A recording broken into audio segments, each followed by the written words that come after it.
So as if getting Joao Felix on a loan isn't great, we've got a clause potentially to bring him to the club on a permanent. I've got the detail. Hakim Ziyesh, the saga's never ending. Malo Gusto, personal terms agreed, yet a bid has been rejected by Lyon, and we've got the reasons why. Fabrizio has told us. And finally, Enzo Fernandez, we've done a volta. And for those of you that don't speak Portuguese, we've done a little circle and we're back to get him. Let's get into the Kavkas View, guys. And as you can see, the rundown is jam-packed, and we are actively got a full video of juicy rumors and news stories for all of you. So what do I ask from every single one of you? Well, glad girls, we're aiming for 1,000 likes on this video, and please hit it now, because you're not going to do it otherwise. You will forget. Trust me, we've all got memories of a goldfish. We're in a TikTok era of if we're not entertained by 30 seconds, we're leaving. Other than that, subscribe to the channel. We're aiming for 25k by the end of the month. That's what we're going to try to do, or next month. And finally, in the pinned comment is my Instagram. Follow me there just to keep up with who I am, and more importantly, hit me up in the DMs with a bunch of questions about football.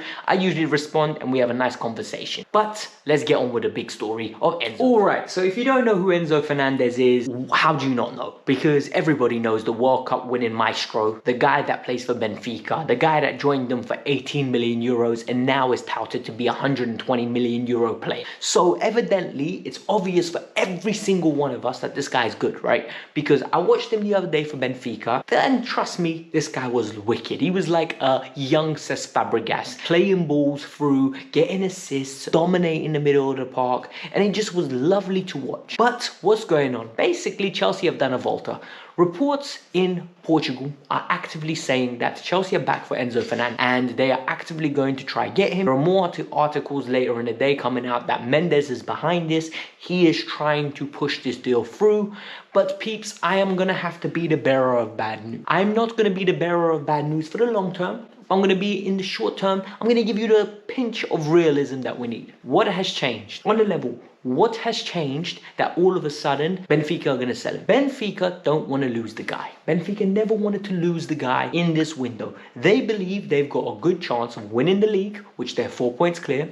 They've got a great chance of winning the cup, and they've got a good chance of getting into the last 8 of the Champions League because they got Club Brugge. And after that, it's the luck of the draw. For all you know, they get a lovely little draw in there in the semi-finals of the Champions League, and then nothing is known. Literally, it's over 2 legs and anything can happen. Why would they want to get rid of Enzo, especially at a deal the way Chelsea would want to do it? So Chelsea don't want to pay the 105. The reason they don't want to pay the 105 million is because they have to pay it all up front. And trust me, we can't do that because FFP will kill us. We will not be able to justify that on our financials. What Chelsea are trying to do is what they've been trying to do consistently, and it's agree a deal with Benfica, spread the payments out, and then give him a long hefty contract, and then he's going to join, and we're going to justify it by, we done it for 8 years, 8-year contract, 120 million. Guys, this is Chelsea, Mendes, and Enzo's people most probably trying to reignite some interest. This is us putting the foundations in, potentially going in for him in the summer. This move will not happen in the January window. It might come back to bite me in the arse the way the Mudryk one did, but we'll see. But I highly doubt that this move. Speaking of moves that have happened, Mr. Joao Felix is a Chelsea player, got himself sent off, cheeky little tackle. And after that, he's got one more game that he's going to miss. It's the Fulham one, and then he's back. And I can't wait to see him play. Everyone's gassed about Mudryk and calling him Eden Hazard. Big man, Joao Felix is the star boy in this team. Please remember that. But what's going on with Joao Felix? So Matt Law and The Athletic have both come out and said, and this is a quote, opening the door to a permanent transfer clause is there. I have no idea what that means. So apparently there are opening doors within the contract that will enable Chelsea to sign him on a perm. What do we know? We know that the board of Atletico said, we're assuming he's our player next year. They have to say that.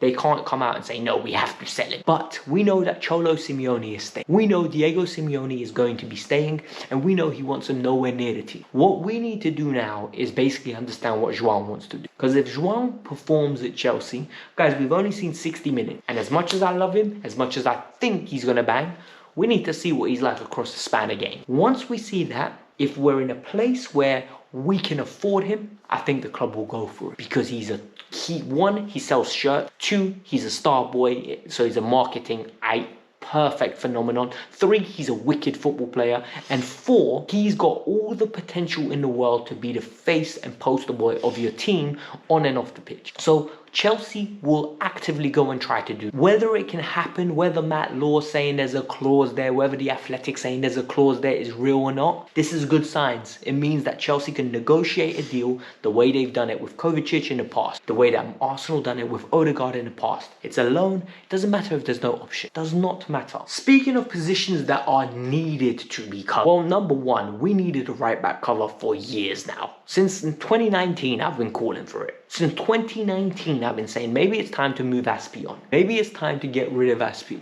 Maybe it's time to actually get Aspi some help. And yet, every single time, we've avoided it. Reece James is coming. And then Reece James's injury problem started igniting, and we saw that he is a little bit injury prone. And that's the sad truth. Don't bite my head off. The facts are telling me that he consistently gets injured on a yearly basis. So what's going on now? Chelsea are chasing an individual called Malo Gusto. Malo Gusto has a great name. I love pronouncing it. Gusto. But more importantly, what I think is amazing is he's 19 years old. He's uber creative, great on the ball, good long strike, very good crosses, and my boy Babs recommended him before Chelsea even went for it.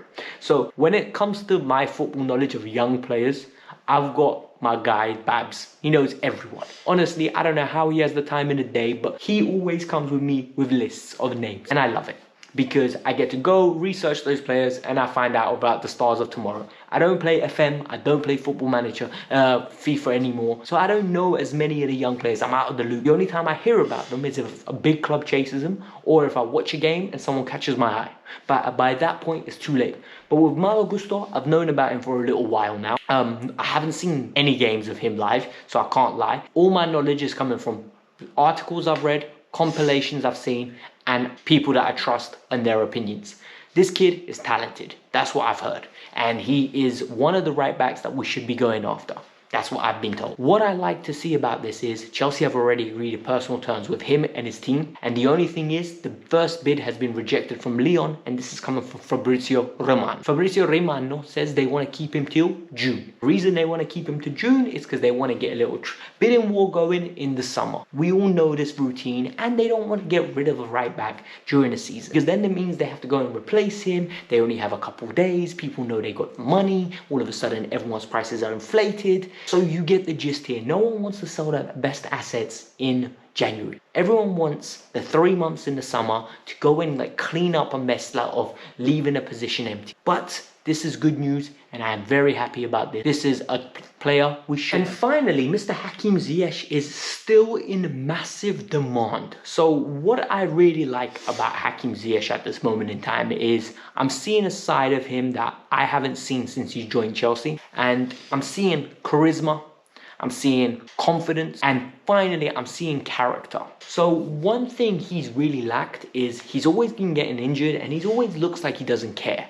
And you could see the confidence went out. But since coming back from the Morocco World Cup, where he absolutely shined, right? I'm calling it the Morocco World Cup because for me, even though Messi won the World Cup, I'm always going to remember Morocco's run. It was amazing. And for me, Morocco were the team to stand out in that tournament. And years go by, we're going to be like, yeah, Messi won the World Cup. Oh, do you remember Morocco? That's always going to happen, right? And Hakim shined in certain games, had decent performances. I wouldn't say he was world class, but he had good performances. Came back to Chelsea and had good performances again, to the point where there are clubs abroad that want him and clubs in the Premier League that want him. Manchester United, we know, have always been linked because of Ten Hag. I don't know whether they're still interested because they got Antony now.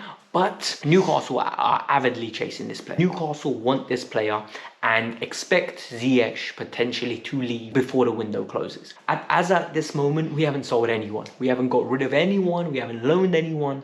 So I have no clue what's going to happen. But guys, this was the Kavkas View. We are in a good place at this moment in time. Chelsea are actively chasing more targets. We need signs. So we can't be here saying, oh my God, what are they doing?